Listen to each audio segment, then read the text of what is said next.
চলো আমাদের packing complete. আজ আমরা বেরোচ্ছি।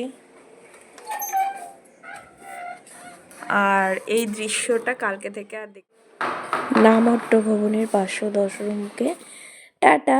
এবারকার মতো মায়াপুরে আমাদের এই শর্ট ট্রিপ শেষ হলো। তো সকালে উঠে চা খেয়ে আমরা টোটো ধরে বেরিয়ে গেলাম ঘাটের দিকে। ঘাটে পৌঁছে ওখানে লঞ্চের জন্য টিকিট কেটে নিয়েছিলাম আমরা। টিকিট কেটে আমরা লঞ্চের জন্য দাঁড়িয়েছিলাম। ইতিমধ্যেই লঞ্চ চলে আসে, আমরা লঞ্চে উঠে যাই। আর লঞ্চে উঠে চারিদিকে দেখছিলাম, গঙ্গাকেও দেখছিলাম, বেশ সুন্দর লাগছিল কিন্তু।